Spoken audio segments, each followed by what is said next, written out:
গতকাল ফের একবার চম্পাহাটিতে বাজি কারখানায় ভয়াবহ বিস্ফোরণের ঘটনা ঘটে। সেই ঘটনায় 4 জন গুরুতর জখম হয়েছিলেন। আর এই মুহূর্তে খবর পাওয়া যাচ্ছে হাসপাতালে মৃত্যু হয়েছে এক আহতের। এই বিষয় নিয়ে আরো বিস্তারিত আমাদের জানাবেন প্রতিনিধি ঝিলম করঞ্জাই আমাদের সঙ্গে রয়েছেন। ঝিলম, হাসপাতাল সূত্রে কি জানা যাচ্ছে? গতকাল 4 জন যে গুরুতর আহত হয়েছিল তাদের মধ্যে 2 জন এমআর বাঙ্গুর হাসপাতালে ভর্তি ছিলেন। এই 2 জনের মধ্যে একজন 60 বছর বয়সী গৌরহরি গঙ্গোপাধ্যায়, তার রাত 12:30 নাগাদ মৃত্যু হয়েছে বলে হাসপাতাল সূত্রে জানা যাচ্ছে। গতকাল তিনি যখন ভর্তি হন, হাসপাতাল সূত্রে জানা যায় যে তার শরীরে 95% বেশি বার্ন ছিল। এই যে অগ্নিদগ্ধ হওয়ার বিষয় ছিল এবং তার যে আঘাত ছিল সেটা এতটাই গুরুতর ছিল যে তাকে ভর্তি হওয়ার পরপরই ক্রিটিক্যাল কেয়ার ইউনিটে রাখা হয়।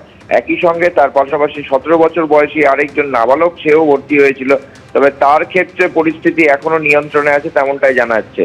এছাড়া তোমাকে জানিয়ে রাখছি যে আরো যে 2 জন ভর্তি আছে পিএলএস হাসপাতালে, যাদের ক্ষেত্রে এই বার্ন ইনজুরি 100%-এর কাছাকাছি বলে হাসপাতাল সূত্রে জানা যাচ্ছে। তাদের ক্ষেত্রেও শারীরিক অবস্থা অত্যন্ত সংকটজনক বলে হাসপাতাল সূত্রে জানা গিয়েছে।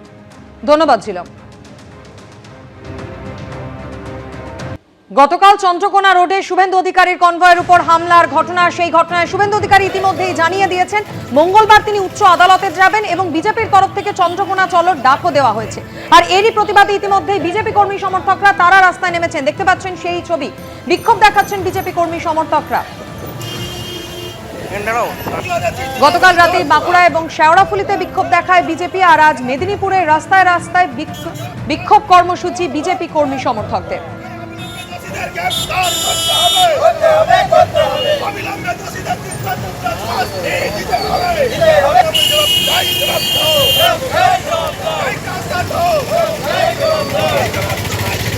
আরো বিস্তারিত এই বিষয় নিয়ে আমাদের জানাবেন প্রতিনিধি সৌমেন চক্রবর্তী আমাদের সঙ্গে টেলিফোন লাইনে রয়েছেন। সৌমেন, কি পরিস্থিতি এখন? দেখো, এই মুহূর্তে রাস্তা সচল হয়েছে, কিন্তু কিছুক্ষণ আগে মেদিনীপুর শহরের ধর্মাতে বিজেপির তরফ থেকে কিন্তু প্রায় রাস্তা অবরোধ করে অবস্থান বিক্ষোভ করা হয়। একেবারে রাস্তার উপর আগুন জ্বালিয়ে বিক্ষোভ দেখানো হয়। তাদের যেমনটা দাবি যে রাজ্যের বিরোধী দলনেতা গতকাল রাত্রেবেলা যেভাবে চন্দ্রকোনা রোডে আক্রান্ত হয়েছে এবং তারপর এফআইআর নিতে গড়িমসি এবং তারপর এখনো পর্যন্ত সমস্ত অভিযুক্তদের গ্রেপ্তার করা হয়নি। এই সমস্ত অভিযোগ নিয়ে কিন্তু তারা বিক্ষোভ দেখাচ্ছে এবং অবিলম্বে অভিযুক্তদের গ্রেপ্তার করতে হবে, এই দাবিতেই তারা কিন্তু রাস্তার উপর আগুন জ্বালিয়ে প্রায় 8 ঘন্টা মতন বিক্ষোভ দেখায়। এই মুহূর্তে কিন্তু তারা ওই বিক্ষোভ অবস্থান তুলে নিয়েছে, রাস্তা সচল হয়েছে। কিন্তু তাদের যেমনটা দাবি যে রাজ্য জুড়ে এবং জেলার বিভিন্ন প্রান্তে এই অবস্থান বিক্ষোভ কর্মসূচি চলছে এবং যতক্ষণ না পর্যন্ত অভিযুক্তরা গ্রেপ্তার হয় তাদের এই অবস্থান এবং বিক্ষোভ কর্মসূচি অব্যাহত থাকবে রাজ্য জুড়ে। ধন্যবাদ সৌমেন।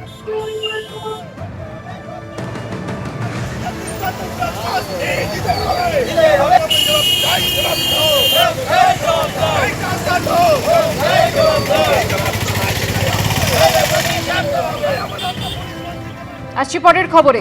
আইপ্যাকের অফিস ও প্রতীক জৈনের বাড়িতে তল্লাশিতে তোলপাড়। সুপ্রিম কোর্টে যায় ইডি। আইপ্যাক কাণ্ডে সুপ্রিম কোর্টে আবেদন জানিয়েছে ইডি। দ্রুত শুনানির আবেদন জানানো হয়েছে। কলকাতায় আইপ্যাকের অফিস এবং কর্ণধারের বাড়িতে ইডির তল্লাশি। জরুরি ফাইল, হার্ড ডিস্ক ও মোবাইল ফোন ছিনিয়ে নেওয়ার অভিযোগ উঠেছে মমতা বন্দ্যোপাধ্যায়ের বিরুদ্ধে। শুক্রবার হাইকোর্টে এই সংক্রান্ত মামলার শুনানি স্থগিত হয়ে যায়। আগামী 14 জানুয়ারি হাইকোর্টে এই মামলার পরবর্তী শুনানি রয়েছে। আইপ্যাক মামলায় সিবিআই তদন্তের দাবি জানায় ইডি। সুপ্রিম কোর্টে ক্যাভিয়েট দাখিল করেছে রাজ্য সরকারও।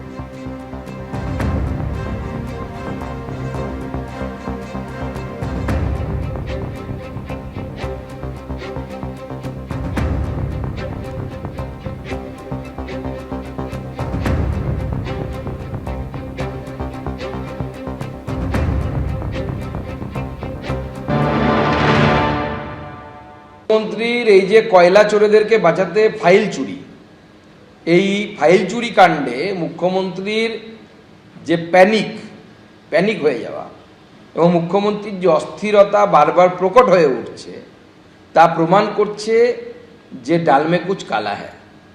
এবং তার জন্যই এত সুপ্রিম কোর্ট দৌড়দৌড়ি এবং শাক দিয়ে মাছ ঢাকার চেষ্টা। সেদিন তো করে ফেলেছেন কাণ্ড। আজকে তিনি বলছেন যে আমি পলিটিক্যাল পার্টির চিফ হিসেবে গেছিলাম।